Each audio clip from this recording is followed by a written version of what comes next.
If your home feels overwhelming, here's a trick that can change everything in just 10 minutes. It's called the 10-10 rule. You grab a timer, give yourself 10 minutes, and remove 10 things from your space. Not shove them into another drawer, not balance them on top of a closet, but actually out the door. Donated, recycled, or tossed. And here's the magic. It's fast, it's final, and you instantly feel lighter. Think about it. 10 old mugs that never match, 3 shirts you never wear, those expired spices at the back of the pantry, gone. You don't need a free weekend or a giant trash bag. Just 10 minutes. You know that feeling when you open a cupboard and it doesn't explode at you? That's the reward. And let me ask, where are you watching from? I love picturing how these little habits spread from kitchen tables in one town to living rooms halfway across the world. Drop it in the comments, because it's fun to see how universal this struggle with too much stuff really is. And while you're there, hit subscribe so you don't miss more ideas like this. Now, here's the real secret. Decluttering isn't about becoming some kind of strict minimalist. You're not auditioning for a magazine spread with nothing but one chair and a single plant. It's about creating breathing room, a kitchen counter you can actually use, a closet where you can slide the hangers without a wrestling match, space that feels calm and livable. That's why the 10-10 rule works so well. It's small wins, repeated, and the best part, once you start, you'll often keep going without even meaning to. You set out to find 10 things and suddenly you've cleared 20. It's almost like momentum cleans for you. Of course, the easiest clutter to deal with is the clutter that never comes into your house at all. That's where shopping habits sneak in. Before buying something, ask yourself, do I really need this? Or do I just like how it looks right now? It's a 5-second pause that saves you hours of regret later. And trust me, half the time you'll realize it's just a future dust collector. That funny mug with the slogan, cute today, but in 6 months, it's just another black hole in the cabinet. I like to think of every purchase as buying another cleanup session. You're not just paying for the item, you're paying with your future Saturday morning when you have to sort it, dust it, or shove it into storage. When you look at it that way, suddenly the sale tag doesn't seem like such a bargain. Here's another trick for preventing clutter. Just say no at the store. Sounds too simple, but it works. The best organizing system in the world can't compete with a steady stream of new stuff pouring in. It's like bailing water with a hole in the bucket, cut off the flow, and suddenly keeping up feels possible again. And let me know, do you already do this pause before buying trick, or is this new to you? I'd love to hear how you handle those tempting little extras that seem to jump into the cart. The funny part is, once you start practicing these small pauses, your whole perspective shifts. You start noticing how much of our stress comes not from dirt, but from decisions about where to put things, whether to keep things, how to organize things. Every item is like a tiny to-do list sitting in your house. The fewer of those to-do lists, the calmer your day feels. So start with 10 minutes, 10 things. Watch how quickly the space opens up and how good it feels to breathe a little easier in your own home. And if you want to make that feeling stick, stay with me, because the next habit we're going to talk about will completely change how you clean a room. No extra energy required. Ever notice how cleaning a room somehow turns into zigzag chaos? You start wiping the counter, then you spot a dusty shelf in the corner, and before you know it, you're halfway across the house folding laundry. It feels productive, but at the end of the day, nothing actually looks finished. That's where the 4-corner rule swoops in to save the day. Here's how it works. Instead of bouncing around, you commit to one corner of the room. Start there, finish there, and don't let your eyes or your hands wander until that corner is completely done. Wipe, dust, straighten, vacuum, whatever that section needs. Only then do you move to the next corner. It's almost like drawing an invisible box around the room and working through it one piece at a time. By the time you've done all 4, the entire space feels fresh and complete. It sounds so simple, but it's powerful. No more random piles waiting for later. No more wondering where the last 20 minutes went and the satisfaction of looking back at one perfectly finished corner. That's motivation in itself. You'll actually see progress as you go instead of feeling like you're running in circles. And here's the funny thing. This method even works in tiny spaces. A bathroom, a pantry, even just one desk. Divide it mentally into corners, stick with one, and suddenly the overwhelm shrinks. Try it once and you'll see how much calmer it feels compared to hopping around like a pinball. Now, let's talk socks for a second. Yes, socks. Somewhere in the universe, there's probably an island where all our missing socks are living their best life, and honestly, good for them. But here's a way to beat the system. Buy all your socks in the same color and style. Every single one. That way, any sock matches any other sock. No more sorting. No more mismatched pairs haunting the drawer. It's such a tiny change, but it saves you time every single week, and you never have to grumble about the laundry monster stealing your favorites again.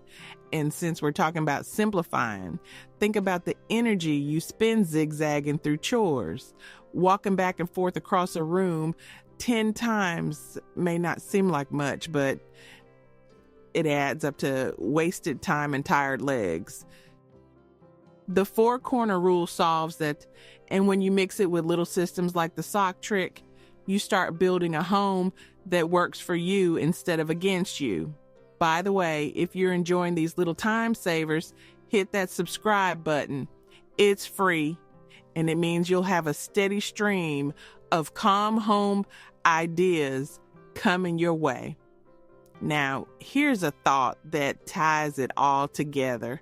When you clean corner by corner, you're not just clearing space, you're also training your brain to focus. No scattered attention, no half-finished jobs. That sense of completion carries over into everything else. You finish one meal prep without burning the rice. You wrap up the laundry before you forget it in the washer. It's all connected. And when you add in the sock system or other little shortcuts, you're really saying, I value my time. You're removing those silly little annoyances that chip away at your day. It's not about a perfectly spotless home. It's about creating a rhythm where things just flow. That's the beauty of these systems. They don't require fancy tools, expensive gadgets, or endless hours. Just small shifts that quietly stack up into something big. And once your cleaning starts to feel easier, it opens the door to another kind of habit, making smarter choices before clutter even enters your home. The easiest decluttering hack isn't in your closet. It's in the store before you even buy. Think about it. Every single thing you bring home is another thing you'll have to clean, fold, store, or eventually get rid of. That cute little trinket on sale isn't just costing you $5, it's also costing you another future cleanup session. Here's a simple pause that works wonders. Before you buy, ask yourself, do I need this, or do I just like how it looks right now? That tiny question is like a speed bump for impulse shopping. Most of the time, you'll realize it's just an emotional purchase. You were bored, tired, or caught by the clever display. 5 minutes later, the thrill is gone, but the object is still yours to deal with. And let's be honest, we've all done it. That funny mug with the silly phrase, hilarious in the store.